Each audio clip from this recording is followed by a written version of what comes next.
Hi, today I'm going to go ahead and put on these anti-static devices for the joystick ports. If you're new to soldering, this is probably a pretty quick project to do, cut your teeth on. So let's just get to it and get it done.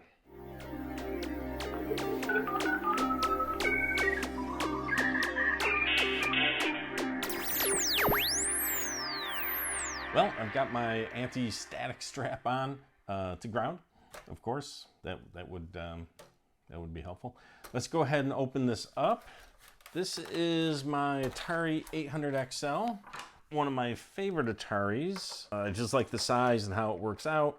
So I like to do various modifications to this since I tend to use this more often. Now the joysticks on this, the 9-pin joystick port, I believe it's the same as ColecoVision, and the Commodore, and the TI-99. Even the Atari 400s and 800 that has 4 joystick ports, you would need 4 of these. I got these as a pair for about $10 from Console 5. They're made by Ruggers Customs, and I was buying some recap kits over at Console 5 and thought that these would be a nice addition to protect the computer. For some reason I thought the shield went over the joystick port, so actually I'm very happy to see I don't need to go ahead and take the shield off. I know that some people take the shields off and just don't put them back on. I'm old school, I'd like to leave them on, put them back on after I'm done. Okay, perfect. So this is even easier than I was picturing. So you can see here on the Atari 800XL, 2 9-pin joystick ports. Here's the 9 pins on the back side or bottom side of the motherboard. And these 2 anti-static devices just lay right on top of there. You can see on the back there is no circuits except for the soldering points. So we're going to put that against the motherboard so it's not going to short anything out. And they fit right nicely on the 9 pins.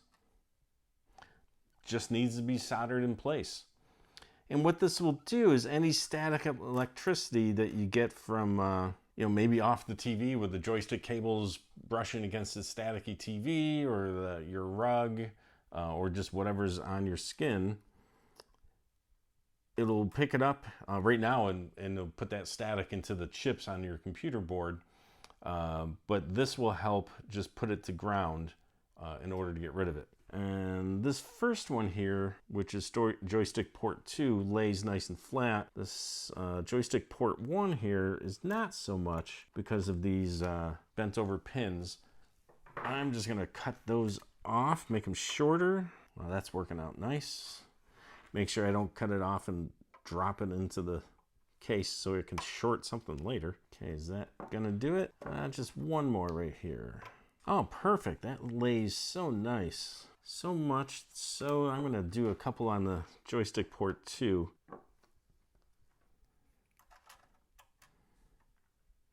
Ah, perfect. Okay, let's go ahead and just solder those in place on those 9 pins, and then we'll have to take care of the ground.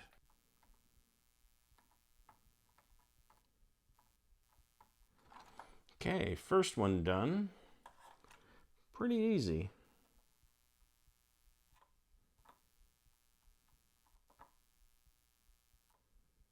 So we need to get both of these. You can see there's choices of different ground pads here. I'm going to go ahead and ground the 2 of them together and then run 1 ground wire to the ground plane. And obviously you can use any color wire you want. I went with green for ground. I tend to try to color code things so they make sense until it gets to the point where you don't have the colors you need and then you use what you got. Okay, let's see if I can do this with just 2 hands. This is the trickiest part. This is pretty easy to do. Make sure not to over solder onto the motherboard. I didn't want to make this too short, but now it's a little long. Should be fine.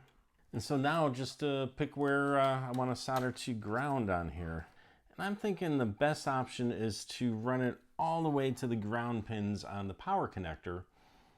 The ground backplane is in various places, but I'd rather get that static electricity closest to earth ground, which should be at the power connector, to not have it go near any other chips.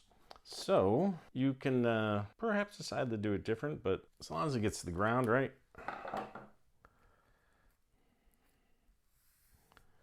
This is definitely one sure way to make sure it's as close to the ground as possible.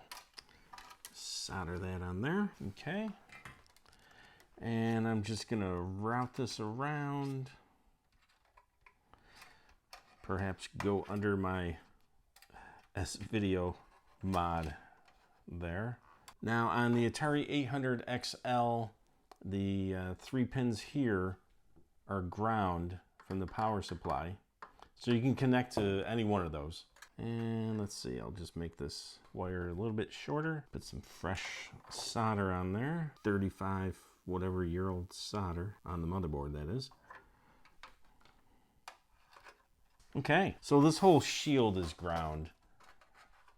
And you know, I want to make sure this doesn't get cut on here, but I don't think it's going to be a problem. I tape on here, but sometime I'm going to have to take this off, and I don't want to have to reconnect that, you know, if the tape is on there.